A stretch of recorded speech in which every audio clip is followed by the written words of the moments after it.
Over the past few weeks, I've done review videos on the Galaxy A34 as well as the A54 from Samsung.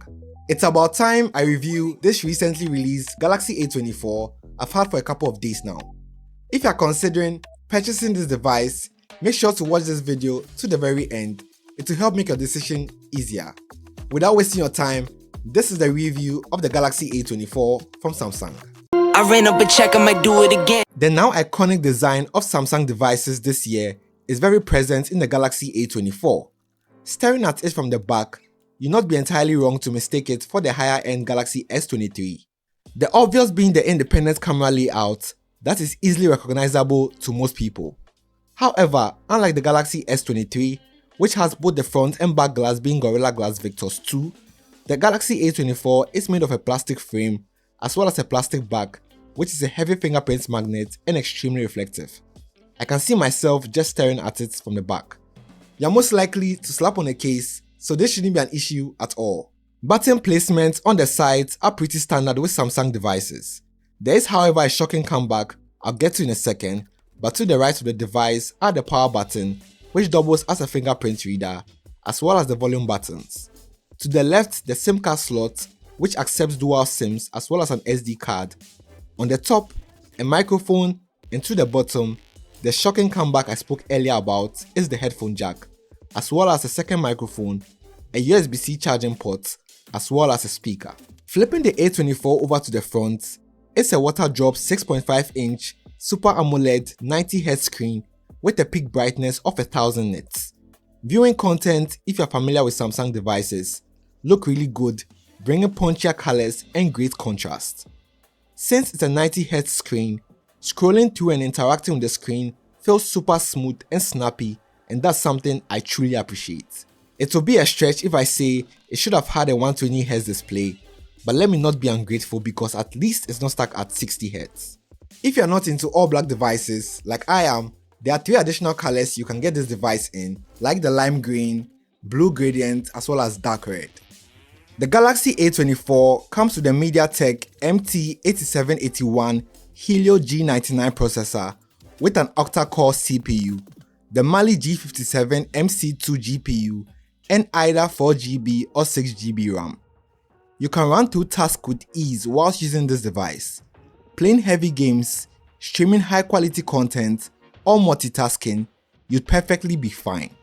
However, if you decide to run games on high graphics, you may run into some heating issues here and there.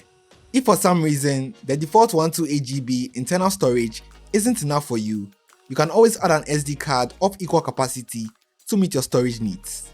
It also comes pre-installed with the latest One UI 5.1, which is Samsung's version of Android 13.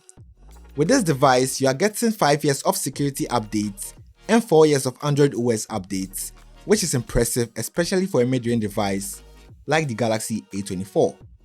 Battery-wise, the Galaxy A24 isn't lacking at all. With a 5000 mAh battery advertised to last 2 days on a full charge, you'll be more than satisfied. During my usage, obviously I haven't clocked 2 days with battery life. I've usually reached about 11 to 12 hours of screen on time, which is still impressive. I'm a heavy smartphone user, so it will be impossible for me to reach 2 days of usage on a single charge.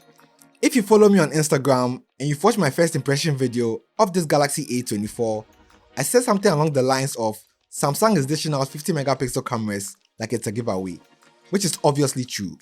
Even the Galaxy A14 has a 50 megapixel sensor, and so does this Galaxy A24.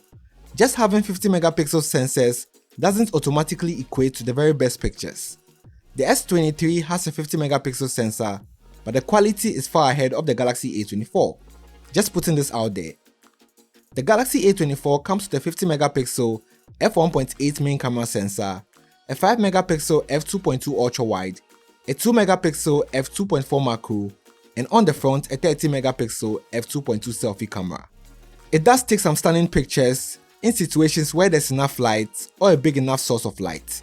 You get balanced results in areas of saturation, contrast, and sharpness. In dark scenarios, however, it falls completely flat, so I'll just stick to taking pictures in well-lit environments. You can purchase the Galaxy A24 if you're in Ghana for a starting price of 2,799 Ghana cedis For the base 4GB RAM, 128GB storage, that's about 129,000 Naira or $280 in the US. You've made it this far in the video because you're probably considering purchasing the Galaxy A24. It's a great device for the price. It's definitely cutting corners to fit into the price bracket, but you're getting a device that can handle your favorite games, bring out great colors when streaming your favorite content, take pretty nice pictures, and a solid battery life to take you through your entire day with ease. Is this device the best fit for you? That's entirely up to you to decide. I do have review videos on the Galaxy A34 as well as the Galaxy A54. Simply tap here to check them out or visit my channel to see which video you prefer watching. I'd appreciate if you leave a like on this video as well as subbing to this channel. I'm Desi and thanks for watching.